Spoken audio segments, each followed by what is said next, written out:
Un día antes, Joe Nerón Biden, presidente de Estados Unidos, sea probablemente llevado a juicio político en el Congreso de los Estados Unidos, es decir, vaya a impeachment, un Joe Biden con cada vez menor capacidad de decisión en los Estados Unidos y con números de aprobación cada vez más bajos, de acuerdo al sitio 538, no logra pasar del 38% de aprobación y esos números se parecen más a los números que en estas fechas, en sus respectivos mandatos, presentaban Jimmy Carter, George Bush padre y también Donald Trump.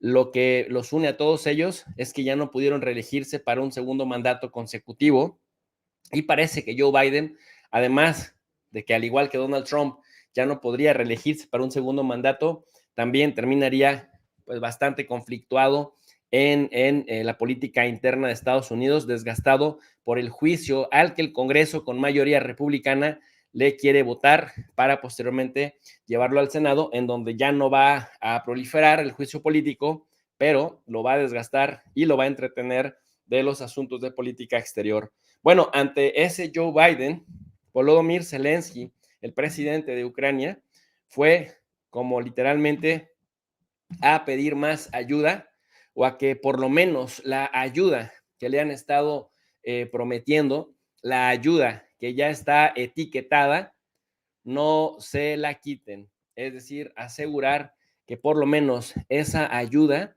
sí llegue a las arcas ucranianas. El diario El País, por ejemplo, publica que Biden se reunirá con Zelensky en el último intento por salvar la ayuda estadounidense a Ucrania y que el presidente ucraniano en este momento, de hecho, está hablando con el presidente y los miembros del Congreso en un intento por conseguir una financiación que peligra por los recelos republicanos. Es decir, entonces tenemos a un Biden a punto del impeachment, con un acorralado Zelensky, que además estaría enfrentándose también a su cúpula militar. Al mismo tiempo, un aspecto positivo para el bloque occidental es que en Polonia perdieron los ultranacionalistas. Vemos que llega un político europeísta que sabe lo que es lidiar de manera armónica con la estructura de la Unión Europea. Me refiero a Donald Tusk, el político, dice el diario El País, que ha frenado la deriva ultraconservadora de Polonia y básicamente como primer ministro viene con la misión de desmantelar el sistema antiliberal construido por el Partido Nacional Populista, Ley y Justicia, con lo cual, pues en Europa algunos respiran y habrá que ver cómo se comporta en este sentido, cómo se comporta frente a la situación en Ucrania, que para los polacos en general, pues es un tema vital por los intereses geopolíticos que alguna vez se tuvieron o que se mantienen vivos sobre parte de Ucrania, sobre todo la región de Leópolis, casi 800,000 habitantes en toda la región, y que se dice que cuando se creía que Rusia iba por toda Ucrania, querían posicionarse en la región de Leópolis como la última frontera de la OTAN. Finalmente esto no pasó, los rusos se fueron al Donbass, a Gerson, a Zaporille, y parece que entonces se vería como ilegítimo que Polonia pudiera reclamar asuntos de derechos territoriales históricos en esta región de Ucrania. Así que ahora veremos cuál es el viraje que da Donald Tusk a la política polaca, que lo que sí promete es mucha cercanía con Estados Unidos y quizás también una reconciliación con el gobierno de Alemania. Pero para ello, qué mejor que una voz calificada, que un analista con bastante experiencia para que nos aclare, nos arroje luz sobre esto que estamos justamente planteando en el escenario de Eurasia, pero también en la relación de Europa, Eurasia y la variable interviniente llamada Estados Unidos, que cada vez es más un polvorín en implosión. Me refiero al analista Adrián Celaya, a quien le doy la bienvenida, presidente del grupo o de ECAI Group y profesor también de Economía Aplicada en la Universidad del País Vasco, analista en diversos medios de comunicación como RT, lo hemos visto también Detrás de la Razón, en donde tuve el honor de compartir alguna vez algún programa, y también en Negocios TV. Mi querido Adrián, nuevamente muchas gracias por participar acá con nosotros, por ayudarnos a elevar el nivel de análisis en las redes sociales y por arrojarnos luz y conocimiento de los temas que son en este momento estructurales. Bienvenido. Gracias, Jesús, a ti, por supuesto, por la invitación y espero que durante este rato pues podamos compartir temas interesantes, ¿no? Adrián, ¿cómo ves el tema de el impeachment que se está anunciando, el llevar por lo menos en la Cámara de Representantes esta votación en donde el Partido Republicano tiene una mayoría que si bien es mínima, le alcanza para poder decir Biden se va al Senado, que se convertiría en jurado, es decir, hacer pasar a Biden por las peripecias político-judiciales que llevaron a Donald Trump a desgastarse, que pueda hacer cada vez menos cosas por la política interior de los Estados Unidos y que en el momento de intentar buscar la reelección, al no haber un demócrata mejor posicionado que él, lo desgasten tanto que se devida su atención en defenderse del impeachment, pero por otro lado, en llegar desgastado al proceso de reelección frente a un Donald Trump que viene ascendiendo en las preferencias electorales, por lo menos en el Partido Republicano, es en este momento, sin lugar a dudas, el favorito en las encuestas, en las primarias también, y que, bueno, pues parece que llegaría desbocado a la presidencia y promete también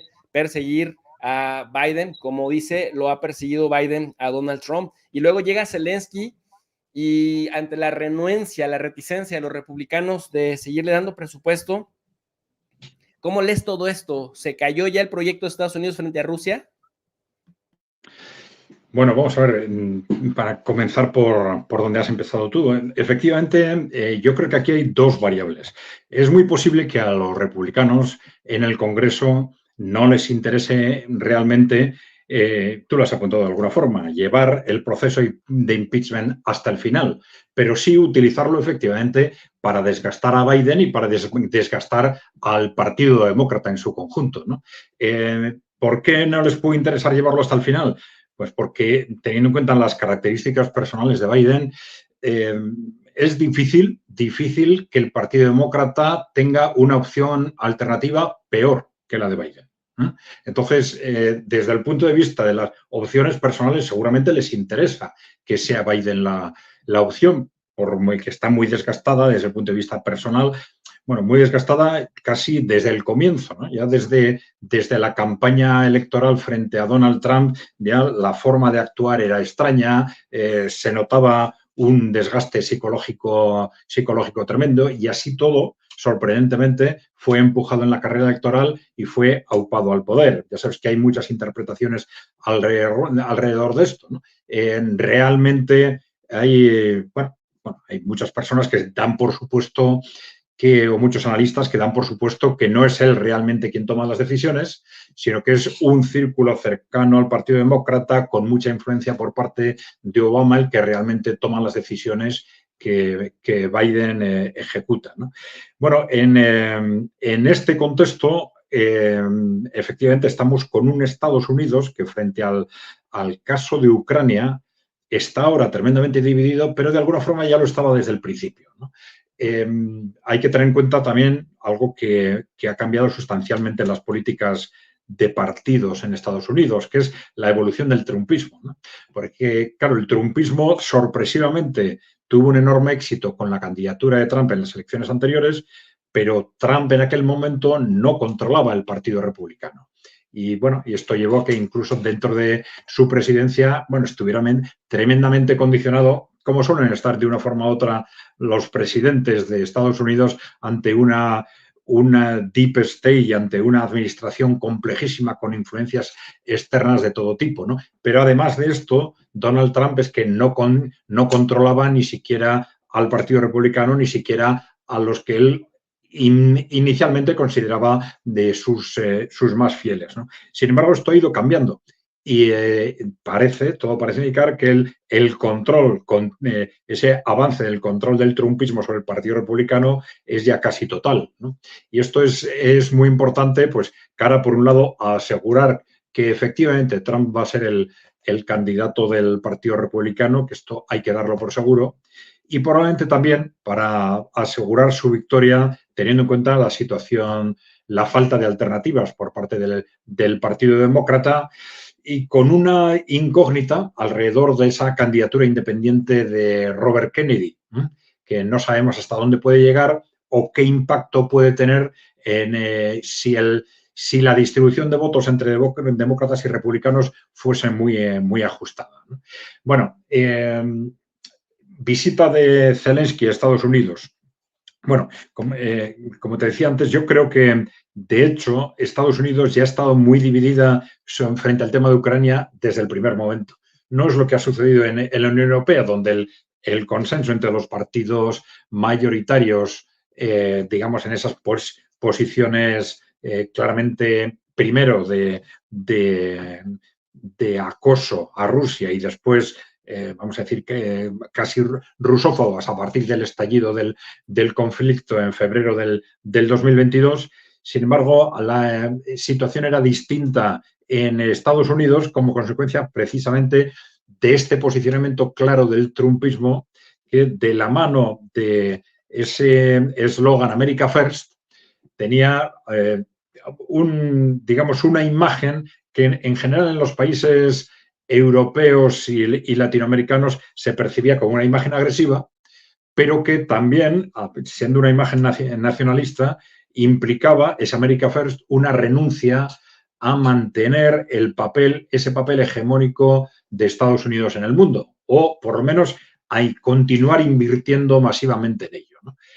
Bueno, Estados Unidos, el razonamiento era que Estados Unidos tiene problemas estructurales tremendos y que no tenemos que seguir desgastándonos en seguir siendo los policías del mundo, vamos a concentrarnos en sacar adelante Estados Unidos. Y claro, esto, el peso del trumpismo generó que con el estallido del conflicto en Ucrania ya las posiciones estuvieran significativamente divididas en Estados Unidos.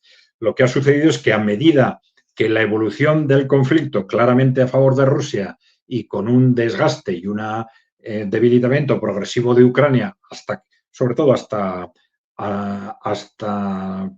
el verano de este año, del año 2023, en el que ha quedado perfectamente claro que la guerra estaba perdida, pero ese desgaste progresivo, como es lógico, ha ido fortaleciendo las posiciones y haciéndolas más duras, las posiciones de los que inicialmente estaban en contra o tenían dudas sobre ese posicionamiento en Ucrania. Y este es el contexto que al final ha llegado a generar, junto con el resultado, evidentemente, de las elecciones legislativas, ha llegado a generar esa posibilidad y esa posición de bloqueo en el Parlamento, ¿no?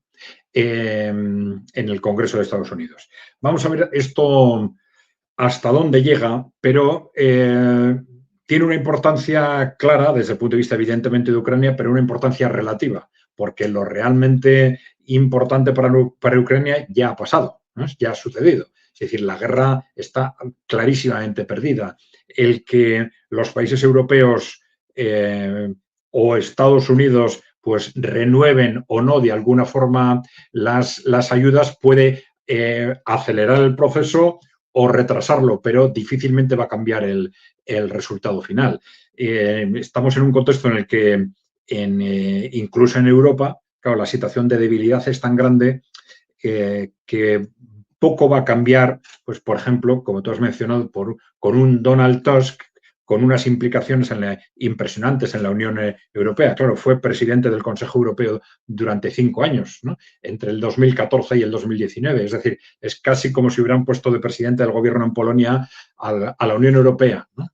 Entonces, es claro que su alineamiento con la Unión Europea va a ser total, también su alineamiento con Estados Unidos, pero no está muy claro esto qué significa en este momento. Claro, con una Unión Europea, una Alemania con la que está muy relacionado Donald Tusk en una situación de debilidad extrema y un Estados Unidos con esas posiciones tan vacilantes.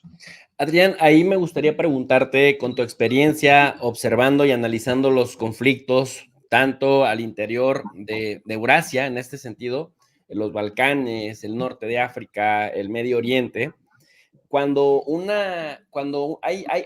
sea, se dice que los países van a la guerra cuando tienen la certeza de ganarla, pero en el caso de Ucrania, ¿quién se beneficia cuando la cúpula ucraniana, a sabiendas de que estaba perdida de arranque, no acepta, es decir, se supedita a las órdenes, no sabemos si de Estados Unidos o del Reino Unido en aquel marzo del año 2022, en donde se habla de que ya llegaban a algún acuerdo en Turquía, los mismos negociadores ucranianos lo han estado señalando, y de pronto llega Boris Johnson, se inventan que intentaron ser envenenados ahí en Turquía, lo cual también me pareció una ofensa para los mediadores turcos que estaban haciendo ahí un esfuerzo importante, como si Rusia los controlara, cuando sabemos que Turquía se cuece aparte, y de pronto hemos estado viendo que ya llegan a casi 500,000 muertos ucranianos y que además también habría por lo menos otros 500,000 personas dadas de baja por alguna pérdida, alguna extremidad,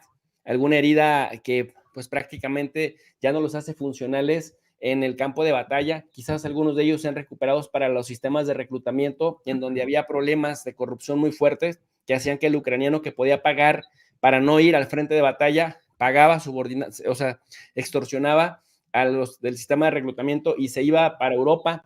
¿Quién se beneficia en Ucrania o cómo beneficiaba a Ucrania y cómo beneficia a Europa el hecho de que a sabiendas de que Ucrania tenía la derrota asegurada? Incluso pensadores como el mismo John Mearsheimer decía en la Universidad de Chicago en 2015 que el peor error que podría cometer Occidente con Ucrania era hacerles creer que con las armas y dinero que desde entonces le pasaban a Ucrania, Ucrania podría enfrentarse militarmente a Rusia y salir avante, porque eso era arrojarla pues a una carnicería y que al final de cuentas el resultado iba a ser la derrota y el desgaste del Occidente. Y mira, eso lo dijo en 2015 y terminó pasando. Pero ahora ya lo estamos viendo, ¿no? Los republicanos renuentes, Joe Biden en una posición de debilidad brutal, y en Europa, pues un Hungría que cada vez le cierra más las puertas a la ayuda para Ucrania. ¿Por qué seguir insistiendo en esta narrativa de la guerra? ¿Quién se beneficia de eso?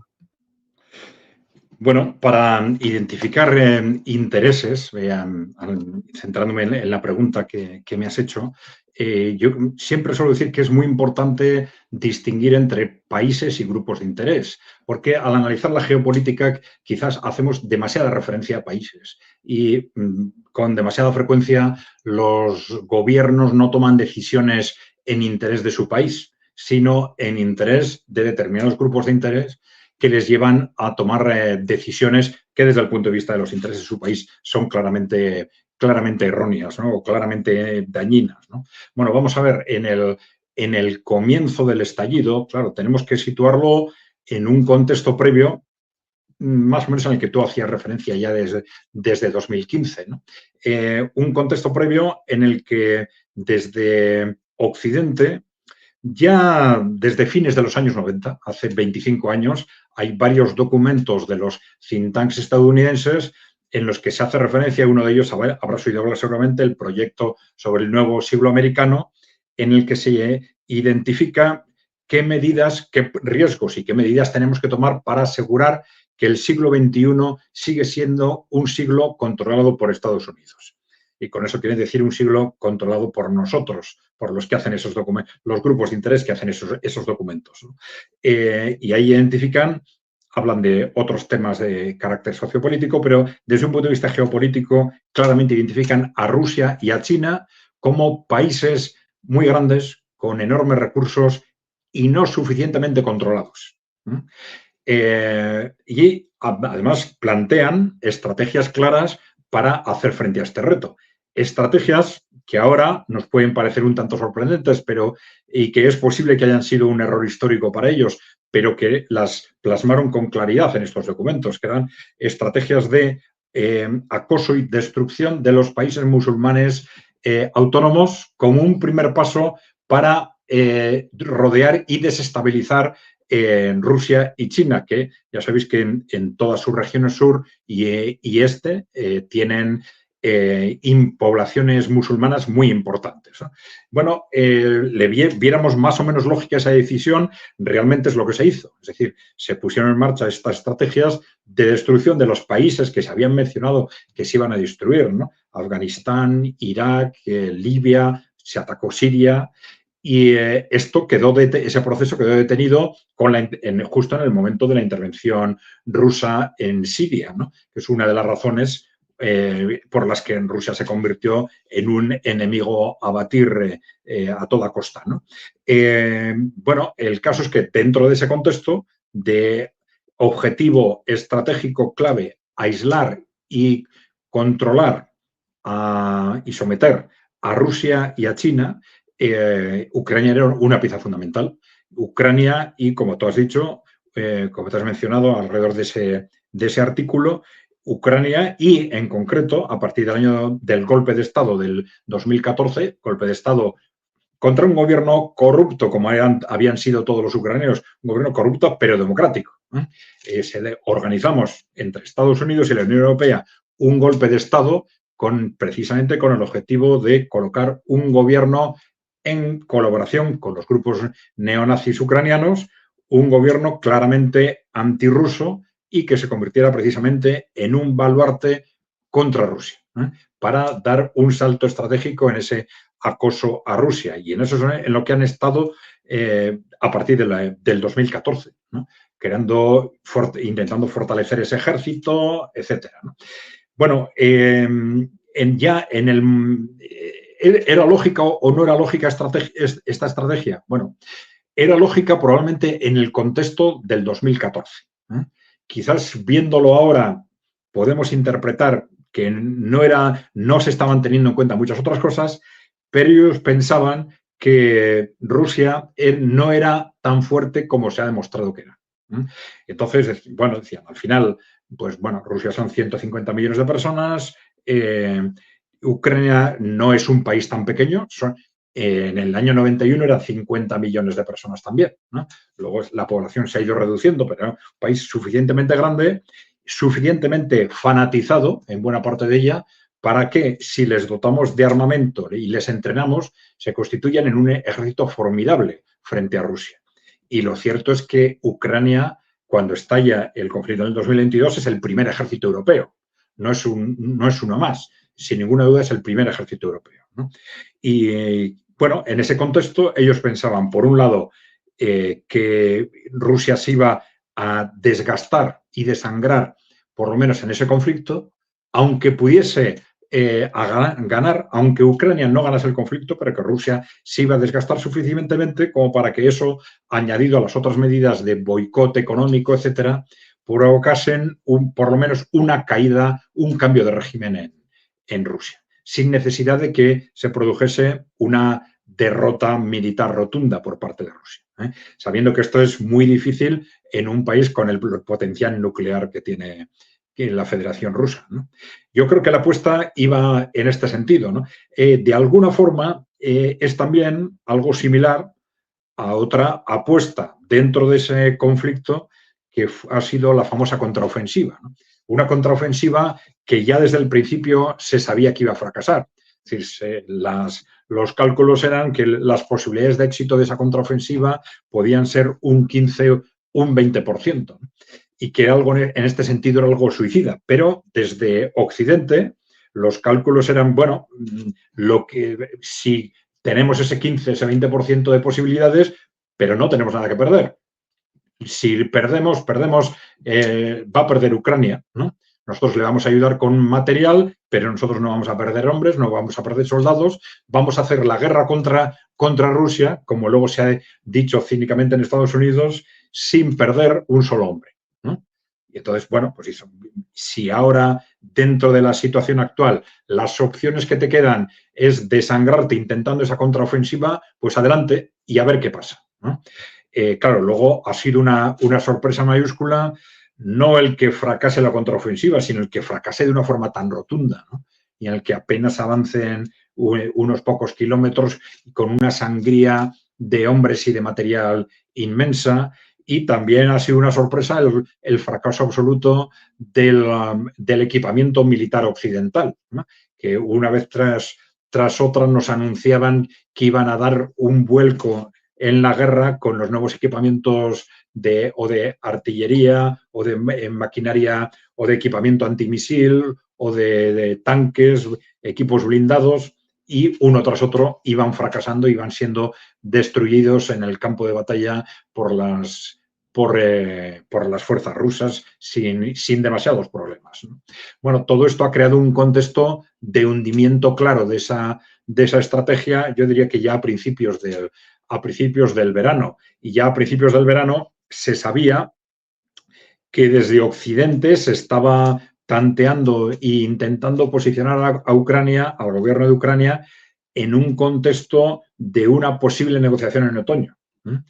Pero, claro, un contexto de una posible negociación que, de la que se está hablando mucho ahora ya de forma pública en los últimos meses, pero que probablemente es ahora cada vez más difícil. Porque, claro, la negociación es una cuestión de dos partes, ¿no? Y cuando una guerra se pierde de una forma tan rotunda como se está perdiendo esta, y a medida que pasan los meses, las semanas y los días, el ejército de Ucrania se está desangrando de una forma tan clara y está cayendo en una situación de colapso, y el ejército de Rusia, al contrario, se fortalece día a día en equipamiento, en capacidad militar, pues Rusia tiene todas las de ganar simplemente dejando pasar el tiempo, y y Ucrania todas las de perder a medida que el tiempo pasa día a día. Esto quiere decir que desde el punto de vista de Rusia, pues bueno, no tiene ninguna prisa en recibir esas ofertas de negociación, y que probablemente, y ya lo estamos viendo con distintos comentarios que están surgiendo en los últimos días, ya difícilmente, independientemente de cómo se le llame en los medios de comunicación, difícilmente vamos a entrar en un proceso de negociación, sino que ya va a ser más bien un proceso de claudicación o de rendición. Esto es ya más que probable. Declaraciones en el propio Estados Unidos donde, pues de una forma un tanto amenazante, bueno, se está diciendo a los congresistas que si no aprobamos estas ayudas, ya no es solo que Ucrania pierda unos territorios, sino que podemos perder toda Ucrania. Es decir, ya están de alguna forma anticipando que ese es el contexto que se está creando como consecuencia de la evolución del contexto bélico. Hay declaraciones también similares en medios independientes, en distintos medios de comunicación occidentales, y ya incluso algún representante en la Duma rusa ha apuntado a que, bueno, pues, llegados al punto en el que hemos llegado, seguramente desde un punto de vista lógico no tiene ningún sentido que Rusia ahora acepte que, independientemente de dónde queden situadas esas fronteras, al otro lado se mantenga un Estado ucraniano con esas connotaciones neonazis y permanentemente rusófobas, dispuesto a convertirse unos años después otra vez en un trampolín para un nuevo ataque de la OTAN, ¿no? Me recordaste mucho, querido Adrián, estando de acuerdo contigo en todo lo que dices, este documento de la RAND Corporation del año 2019 que mostramos en pantalla, es que mira, o sea, si revisas punto por punto, proporcionar ayuda letal a Ucrania, check. Aumentar el apoyo a los rebeldes sirios y desestabilizar el Medio Oriente, pum. Promover la liberación en Bielorrusia, lo han intentado. Ampliar los vínculos en el sur del Cáucaso, ya vemos el problema que hay entre Azerbaiyán y Armenia, y también la desestabilización en Georgia, ¿no? Con los rechazos a recibir ayuda externa, que al final quienes estaban a favor de la presidenta francesa de Georgia terminaron imponiéndose para así poder recibir ayuda externa, ayuda del exterior, y que los intereses extranjeros sigan moviendo o sigan influyendo en la política de Georgia. Reducir la influencia rusa en Asia Central. Ya de pronto vimos al presidente kazajo decir, nosotros vamos a seguir nuestra propia política independiente de la de Rusia, y se lo dijo además a Putin en su propia cara en Moscú. Voltear Transnistria y expulsar a las tropas rusas de la región. Ya hemos estado viendo también el coqueteo con Moldavia, que ahora junto con Ucrania son de los y Georgia, valga la redundancia, fueron de los principales candidatos para incorporarse a la Unión Europea. No sabemos cuánto tarde ese proceso, pero está por lo menos ya la promesa ahí, ¿no? Y por lo menos a Turquía le queda claro que si de algún momento le abren la puerta a alguien, no va a ser a Turquía, probablemente sea alguno de estos tres o a los tres y no a Turquía. En ese contexto, ahorita que vemos que ya empezó la reunión de Zelensky y Joe Biden, en ese marco, con estas imágenes, Adrián, te quiero preguntar, que aprovechando tu experiencia observando conflictos, se dice que hay una pecata minuta en las democracias liberales. Yo creo que en realidad en todos lados, pero más en las democracias liberales, en donde los equilibrios al interior de los gobiernos penden de un hilo. Y dicen, te puedes pelear con el ministro del Interior, porque es tu subordinado, te puedes pelear con el ministro de Justicia o con el ministro de Relaciones Exteriores, pero es muy peligroso pelearte con tu cúpula militar, porque tarde o temprano la cúpula militar puede socavar tus esfuerzos, y más si estás en una situación delicada. Y diversos medios de comunicación han estado justamente hablando de la división que hay ya entre Zaluzhny, Valery Zaluzhny, el encargado de la contraofensiva, el líder militar de Ucrania de más alto rango en este momento, y Volodymyr Zelensky. Y se habla pues de que incluso Zelensky ha criticado a Zaluzhny por las palabras estas de decir que la contraofensiva estaba completamente estancada. Mira que lo dice el que se mancha las manos, pues el que está allá adentro ensuciándose. Y Zelensky advierte que los militares no deberían meterse en política. Desde el lado de Zaluzhny dicen que Zaluzhny ha crecido su popularidad entre la gente que todavía sigue viviendo en Ucrania, pero que además Zaluzhny advierte que Zelensky le está como saboteando a parte de la tropa. ¿Qué tan riesgoso ves tú, Adrián, que pueda revertírsele a Zelensky el seguir enfrentado con este hombre? Bueno, vamos a ver, teniendo en cuenta el contexto de Ucrania, el contexto de guerra, el contexto de destrucción interna, ¿no? Evidentemente la situación objetiva es tremendamente peligrosa, ¿no? Como para que se intenten forzar cambios. Pero es una situación que el propio Zelensky ha agravado al, por lo menos por ahora, suprimir la posibilidad de que se hagan elecciones. Porque de alguna forma había movimientos en el sentido de facilitar un posible recambio a través de ese proceso electoral. Y se habían visto movimientos en parte de círculos cercanos a Zaluzhny, en parte de Aristovich, el anterior asesor de la presidencia, que sí daba la sensación claramente de que estaban intentando adquirir de nuevo un protagonismo público pensando precisamente en esas elecciones. Pero el propio Zelensky ha bloqueado, con la extensión de la ley marcial, ha bloqueado la posibilidad de que se celebren esas elecciones que estaban previstas para marzo. Y de esta forma ha hecho mucho más difícil o ha hecho imposible ese recambio por vía electoral, con lo cual desde el punto de vista que comentábamos, se ha puesto él mismo ante un gran peligro, ¿no? Porque si realmente alguien quiere forzar un cambio, ahora ya no le queda más opción que un golpe de mano, ¿no? Un golpe de mano o, sí, de alguna forma, o forzarle al propio Zelensky a que dimita o se vaya del país, ¿no? Pero claro, aquí la cuestión es el por qué y para qué, ¿no? Pues claro, se ha hablado mucho de que Zelensky podría ser una persona que esté manteniendo posiciones muy numantinas, ¿no? Numantinas muy fanáticas, vamos a decir, en la situación actual, y que eso le incapacite para una nueva fase en la que sea necesario, pues quizás un nuevo equilibrio, ceder territorios, pasar a una estrategia defensiva y quizás iniciar un proceso de negociación. Pero hay algo que falta en ese análisis, porque el perfil de Zelensky no es ese, ¿no? Zelensky no es un nacionalista. Su origen no está ni en los nacionalistas radicales, ni en los neonazis, ni siquiera en los nacionalistas moderados. Él era un actor que no tenía una relación directa con la política y fueron los oligarcas, un grupo de oligarcas ucranianos, los que le auparon de su carrera de actor a su carrera política, con lo cual esto no cuadra con ese papel, digamos, de fanatismo ideológico que se le podría estar atribuyendo ahora. Otra cuestión es que esté representando a algún grupo de interés, ¿no? Algún grupo de interés que esté interesado en prolongar el conflicto hasta el final, ¿no?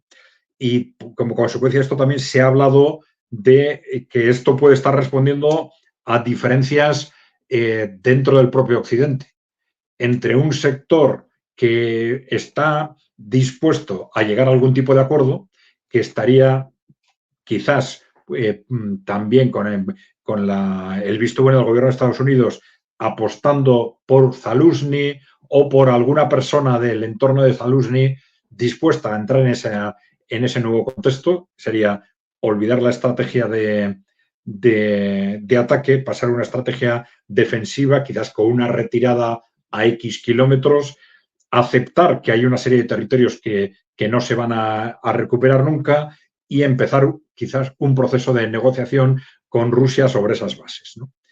Y frente a esto, otro sector que en el caso de Estados Unidos sería probablemente el sector más ligado a Wall Street, con mucho peso también probablemente en el Reino Unido.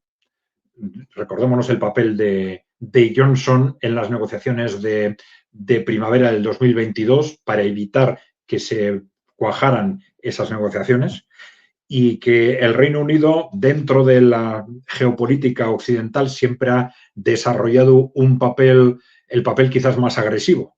Esto es bueno tenerlo en cuenta, porque aunque la imagen externa de los británicos pues sea más o menos amigable, más o menos liberal, etcétera, desde el punto de vista de los servicios de inteligencia y de su papel en la geopolítica, ya desde hace mucho tiempo han sido siempre los grandes instigadores de las posiciones más agresivas dentro del bloque atlántico, ¿no?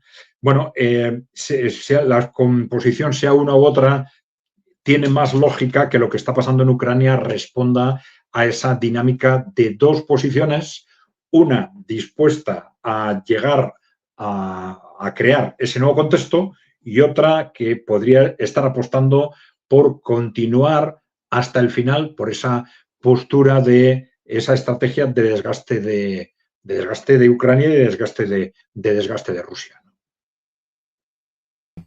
Mientras te escuchaba y concordando también nuevamente contigo con respecto a esto que dices de los británicos, y parece que todo les ha salido mal desde el Brexit, ¿no? Es decir, tienen desequilibrios en la balanza de pagos, desequilibrios comerciales, déficit fiscal. Hemos visto que sin que estén sancionados, tienen incluso ya recortes de electricidad de algunas regiones del país. Los niveles de desempleo se fueron a la luna. Fue de los peores países en manejar la pandemia. Y si a esto le sumamos la inestabilidad política que se ha traducido en un Boris Johnson que se fue de manera vergonzosa por la puerta de atrás, una Liz Truss que se fue peor en 47 días, y un Rishi Sunak que ahora también anda en la cuerda floja.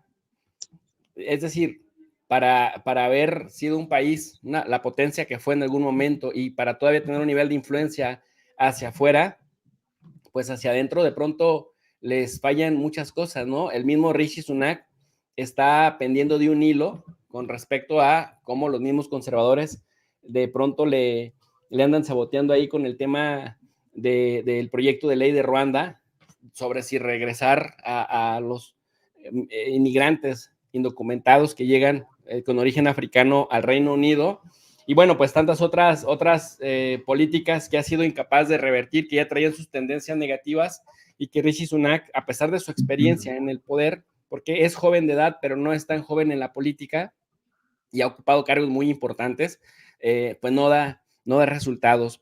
Y vemos entonces este occidente colectivo muy mal, ¿no? Niveles de aprobación, 14% únicamente de los alemanes en las últimas encuestas aprueban a su partido y 15% a él, pero si lo vemos al revés, un 85% de rechazo. Es decir, esta gente debería de renunciar inmediatamente con tales niveles de rechazo. Vemos al mismo Rishi Sunak en la cuerda floja, que pende de un hilo para que no tengamos la noticia de que lo renunciaron.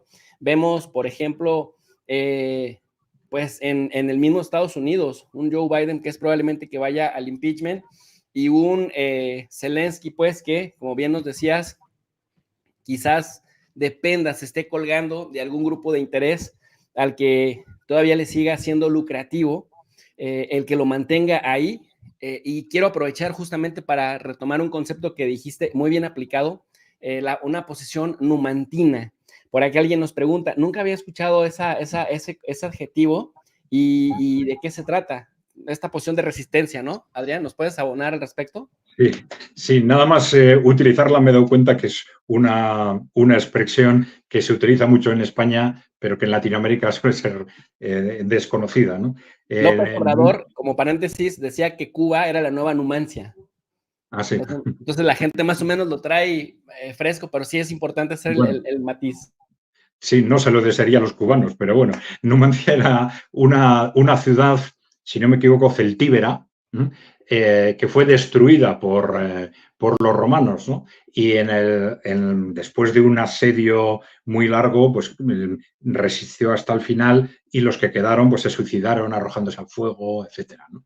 Entonces, posiciones numantinas se refiere a posiciones de aguantar hasta el final. Yo he sustituido la palabra numantina por fanático, creo, para que se entendiera mejor, pero posición numantina es, bueno, pues sea razonable o no, yo resisto hasta el punto, hasta cualquier punto, indefinidamente, ¿no? Este sería un poco el concepto, ¿no? Sobre lo que has comentado, efectivamente, vamos a ver, sobre el tema del Reino Unido, ¿no? Yo creo que es importante, como decía al principio, distinguir entre intereses de países e intereses de grupos, porque cuando hablamos de esta influencia del radicalismo del Reino Unido en las geopolíticas occidentales, en realidad esas políticas no están defendiendo los intereses del Reino Unido en cuanto tales, sino de esa élite que fue aristocrática en su momento y ahora es aristocrática corporativa, si se quiere, ¿no? Pero que es la que controla el Reino Unido, pero que está muy interrelacionada con las élites norteamericanas y con las élites europeas occidentales en general, ¿no?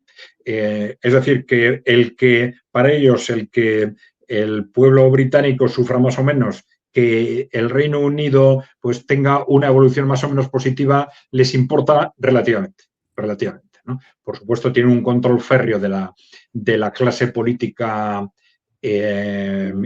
británica de distintas tendencias.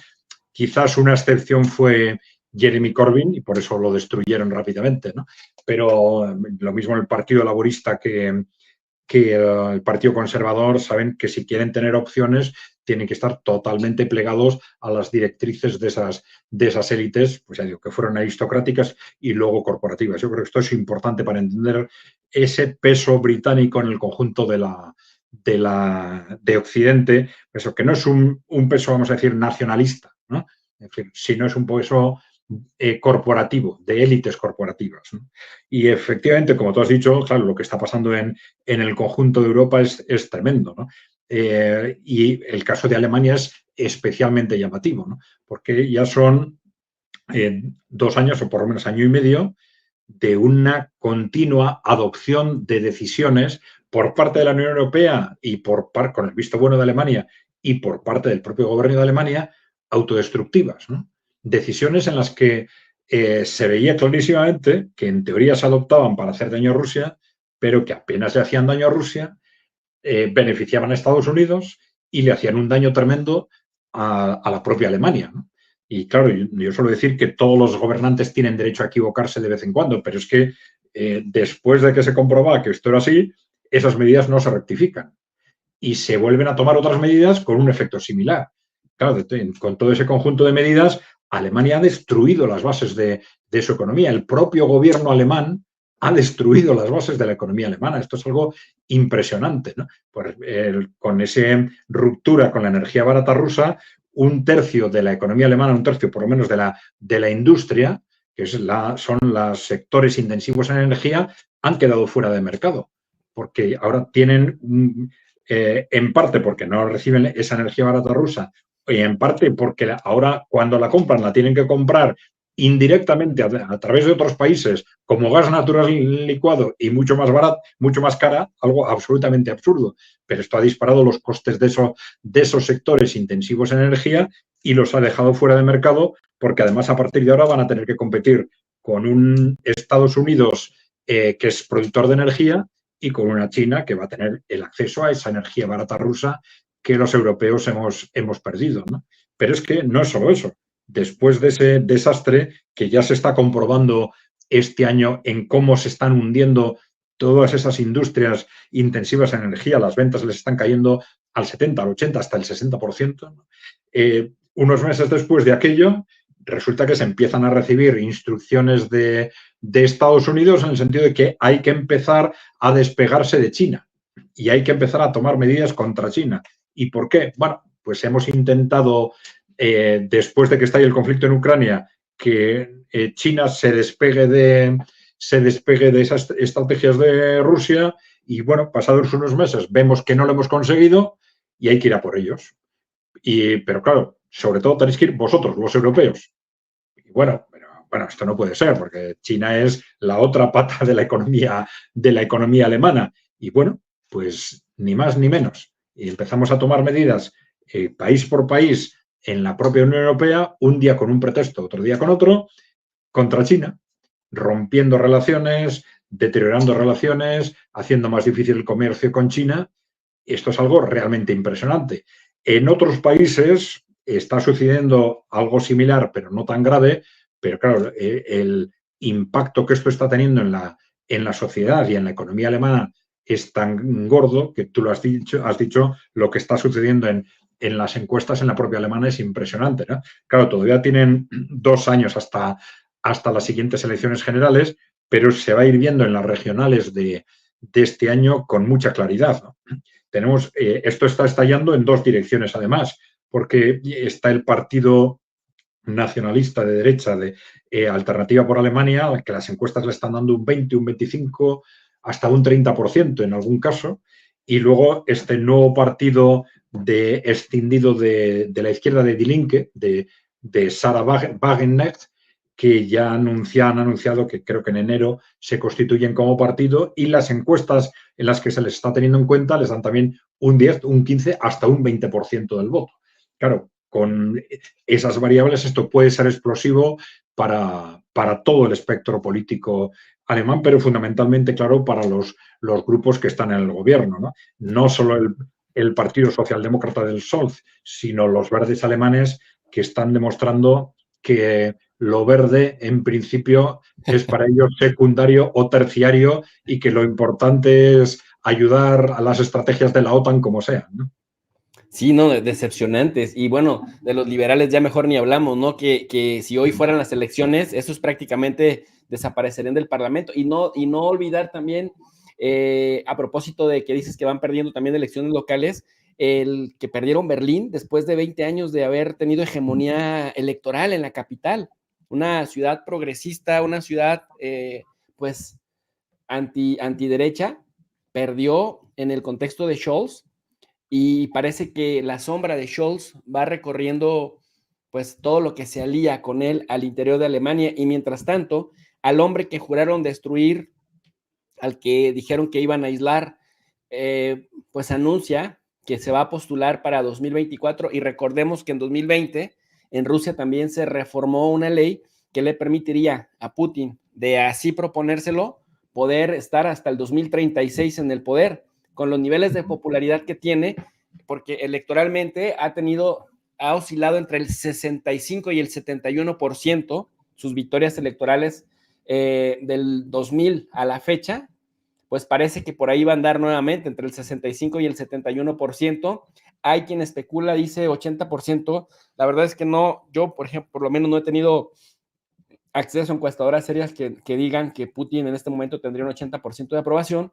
Pero bueno, la encuesta más importante finalmente es la elección y esta ya está cerca, ¿no? Marzo de 2024 y a Putin cada vez se le mira más sonriente. Adrián, el otro tema con el que quería cerrar esta conversación, que no me parece menos importante, es que cae otro gobierno anti-Putin y también anti-alemán y también anti-Unión Europea. Me refiero, y ya habías mencionado algo,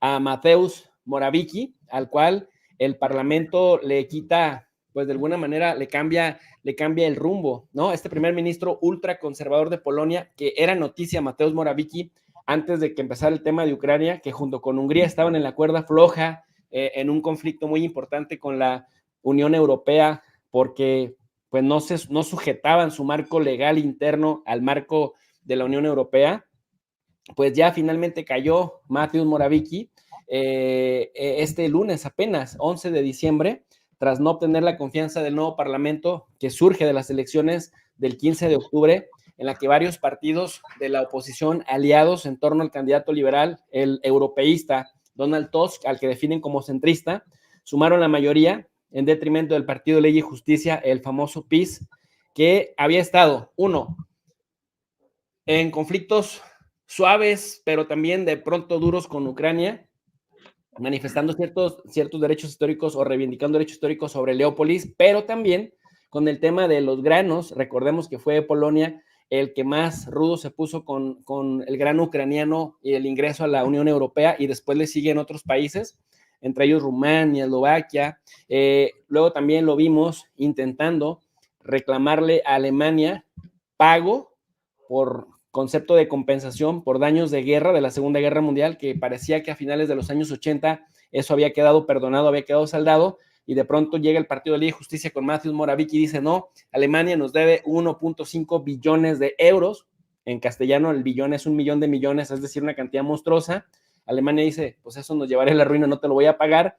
Y de alguna manera esto socavaba la unidad en la Unión Europea, valga la redundancia.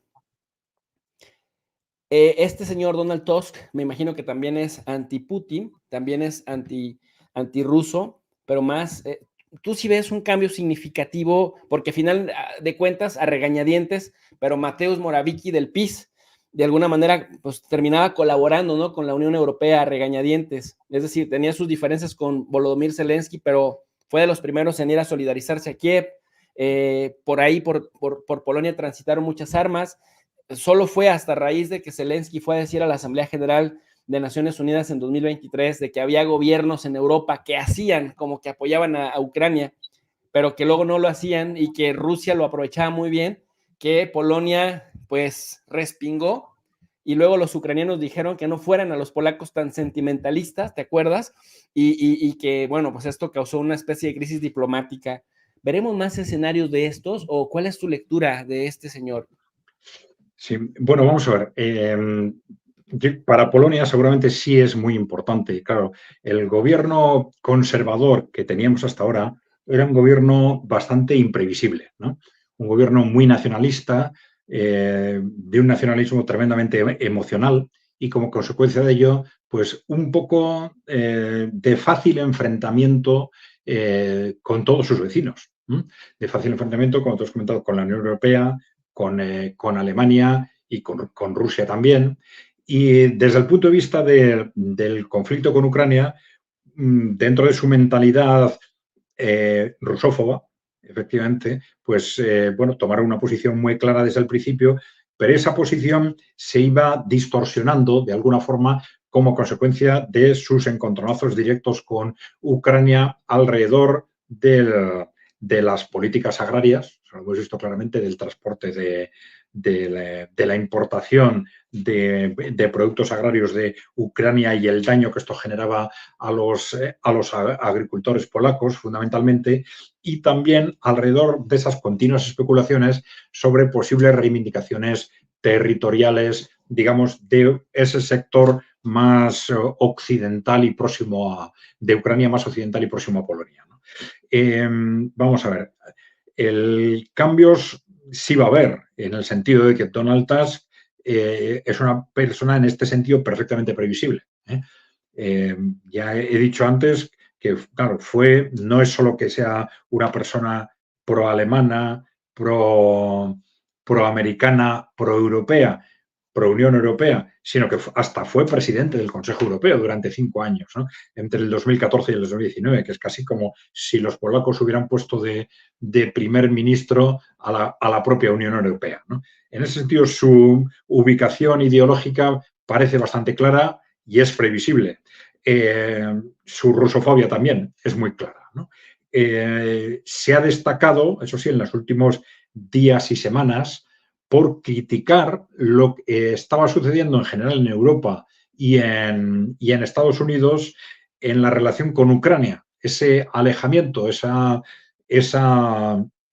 pérdida drástica de apoyo, por lo menos desde el punto de vista de imagen. Hizo algunas declaraciones en el sentido de que le parecía tremendamente duro ver a Ucrania mendigando públicamente porque se mantengan las ayudas económicas y las ayudas de armamento, etcétera, ¿no?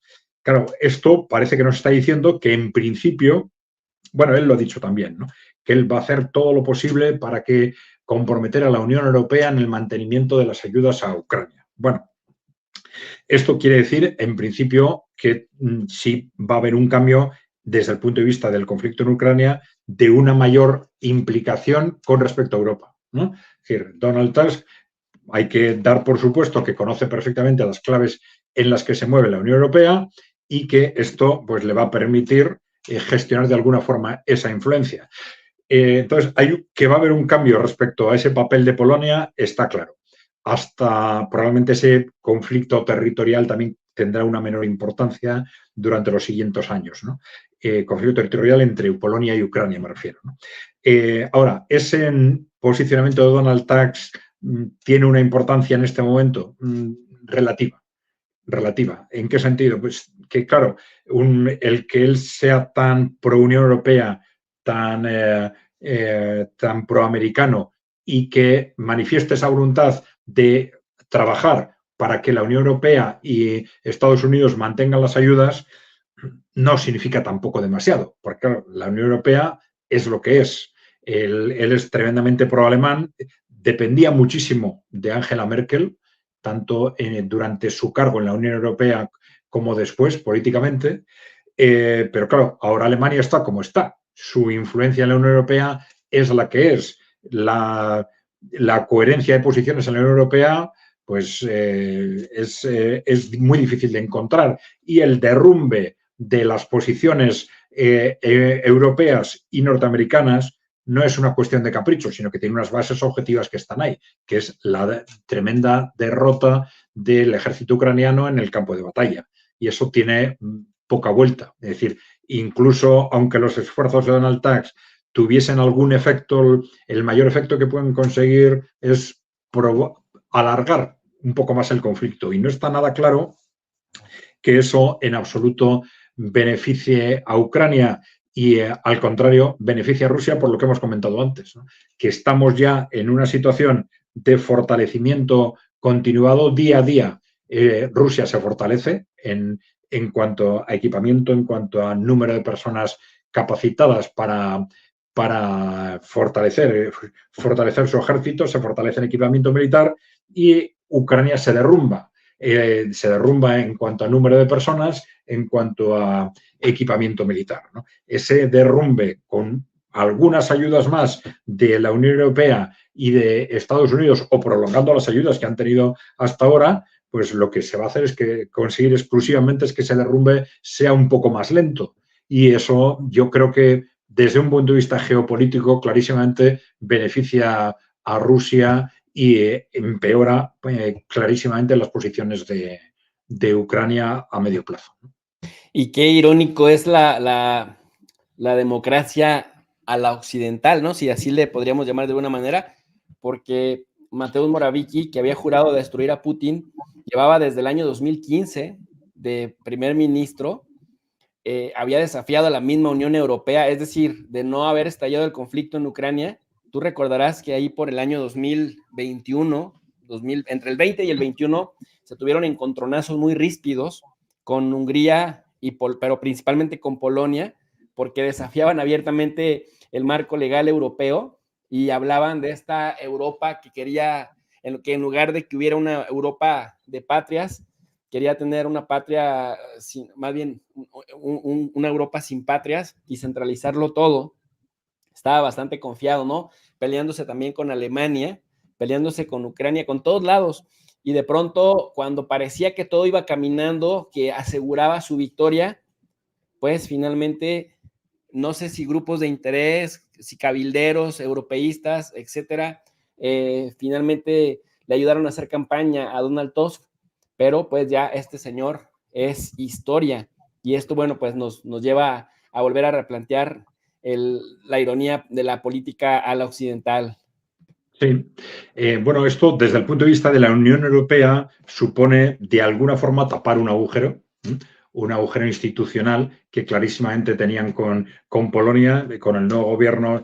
Todo esto hay que dar por seguro que se va a ir recomponiendo, todas esas diferencias institucionales, pero al contrario hay que tener en cuenta que se acaba de abrir otro, es decir, junto a Hungría ahora está Eslovaquia, con planteamientos similares en cuanto a oposición frontal a ciertas políticas europeas, oposición frontal a las políticas con respecto a Ucrania, etcétera.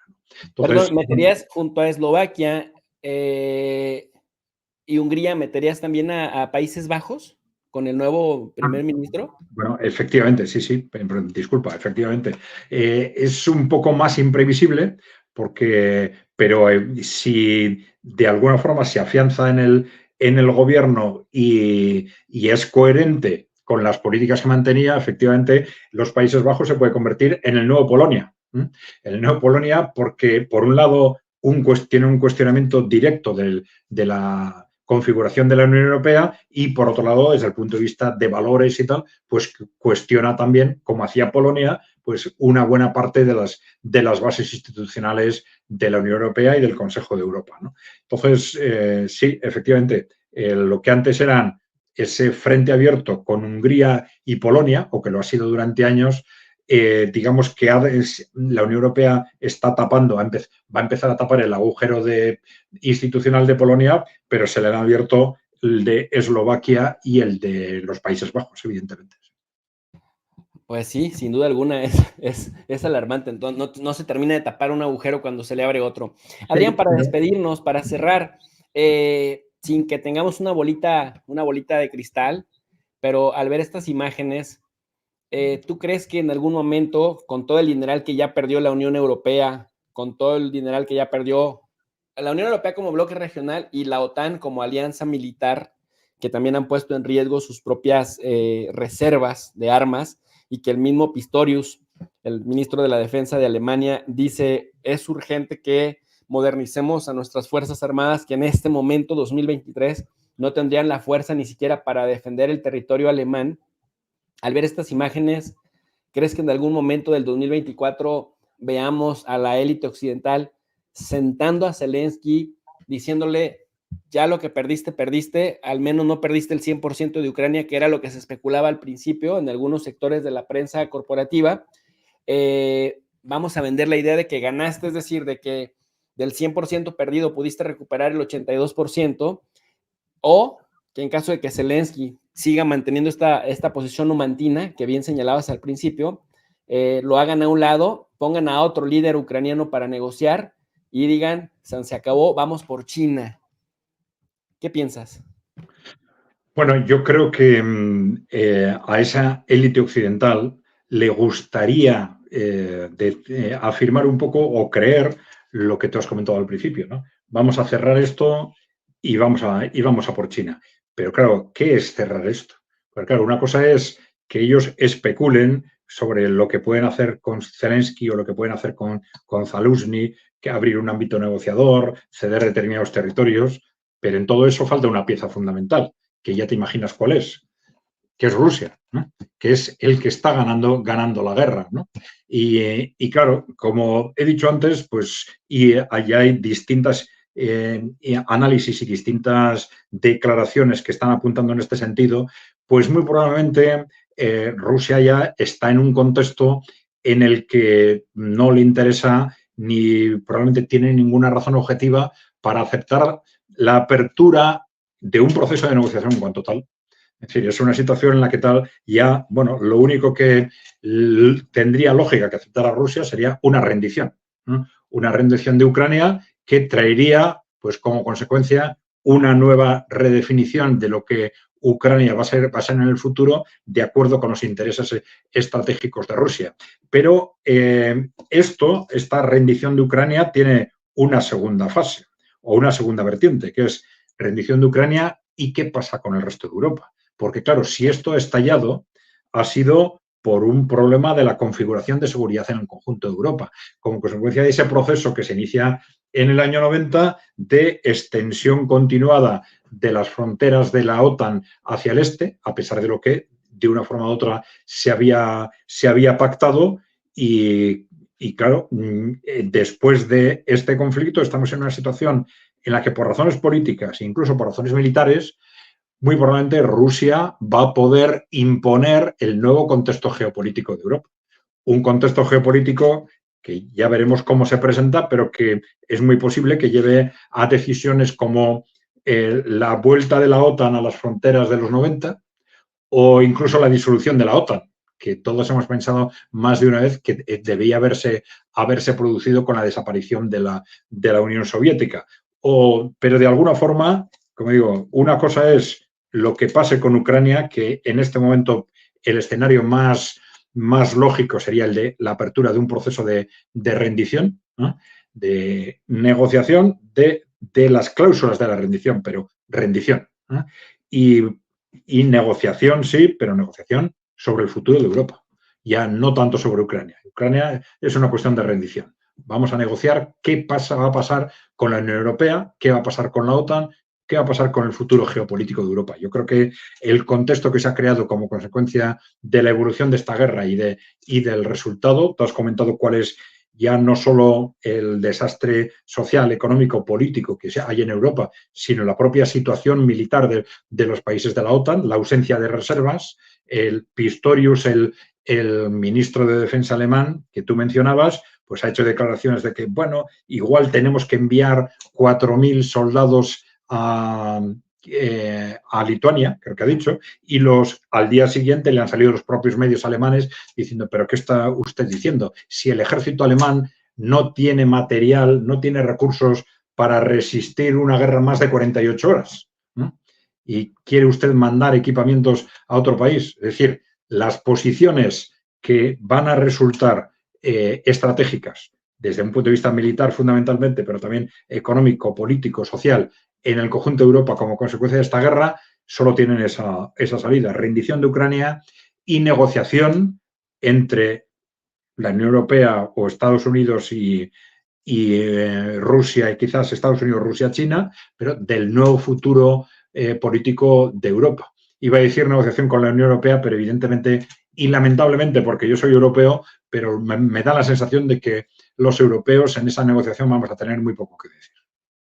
Y más ahora que Rusia ya aprendió a vivir sin el dinero de Europa, ¿no? Es decir, que en Europa yo leía muchos columnistas de Francia, de Reino Unido y de España principalmente, que decían, bueno, Rusia no va a tener oportunidad para recuperarse de las sanciones porque para que nos pueda sustituir en cuanto a sus ingresos económicos de su comercio con nosotros, porque nosotros necesitábamos su energía, pero ellos necesitaban nuestro dinero, difícilmente va a poder construir en tiempo récord infraestructura que le permita venderle a China o a la India lo que nos vendía a nosotros y su recuperación económica no va a ser tan rápida, pero vimos que sí, es decir, a pesar de las 15,000 sanciones o más que le han impuesto desde el bloque occidental, particularmente los europeos, pues finalmente Rusia está aprendiendo a vivir sin el dinero europeo, lidiando con el dinero de la India y con el dinero de China, impulsando los procesos de desarrollo industrial con su propia energía de estos países que son unos verdaderos gigantes demográficos y también industriales, y que, bueno, pues tienen cuerda para rato y dinero para seguirle llenando las arcas al Kremlin de dinero a cambio de su energía, que también tienen unas reservas impresionantes, tanto de gas como de petróleo, que difícilmente llegará a Europa, y que por otro lado, Europa presumía en voz de Borrell, de Charles Michel y de von der Leyen, que se independizaría, lograría la autonomía energética de los molestos rusos, pero van a ponerse de tapete de Estados Unidos, que les vende más caro, menor cantidad, por barco además, más contaminante. Y lo más preocupante, querido Adrián, el que Estados Unidos, cuando tiene que golpear a Europa, no se tienta el corazón. A veces uno quisiera tener empatía con Europa por esa proximidad cultural, pero luego no se dejan ayudar los gobiernos europeos cuando ves que Estados Unidos aprueba esta ley de reducción de la inflación y le pega un golpe durísimo a la industrialización europea. Entonces, dices tú, ¿en qué cabeza racional de tomador de decisiones no estás viendo que al que te dicen que es tu enemigo le sacabas provecho y el que te dice que es tu amigo, cuando puede, te tira y te pega más para abajo, ¿no? Sí, lo que está pasando durante estos 2 años, a partir del estallido en Ucrania, es impresionante. Tú has mencionado unas claves fundamentales.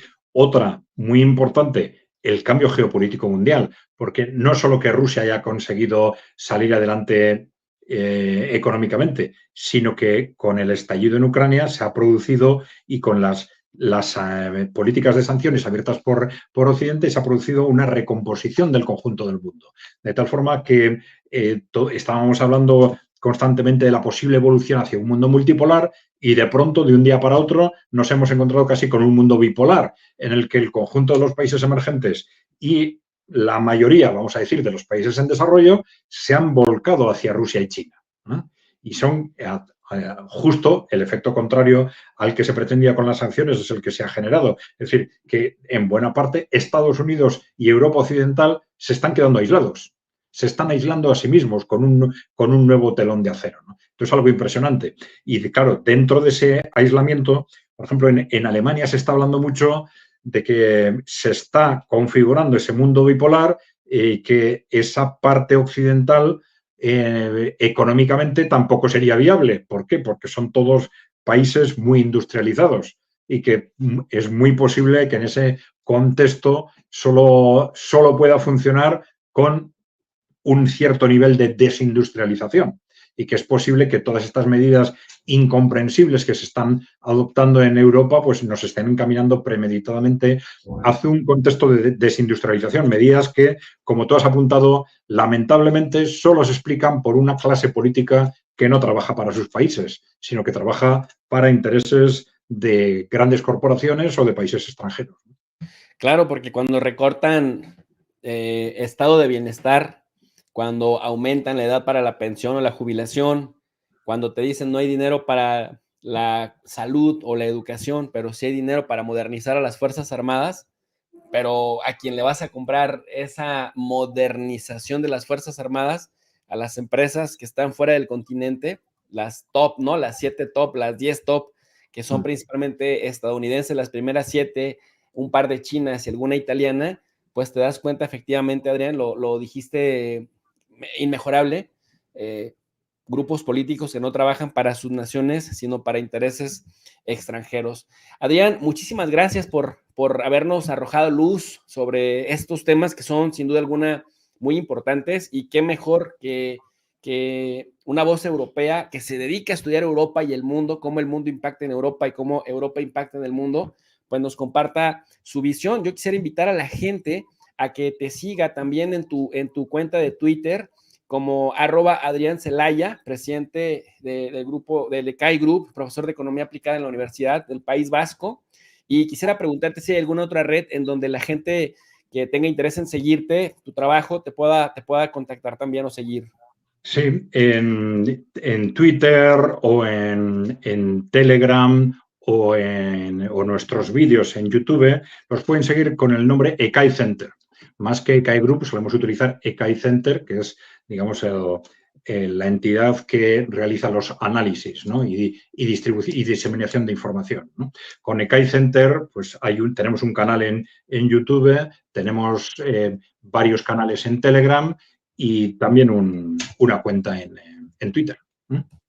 ECAI Center. Pues ahí ECAI tienen con los... K, Center con C.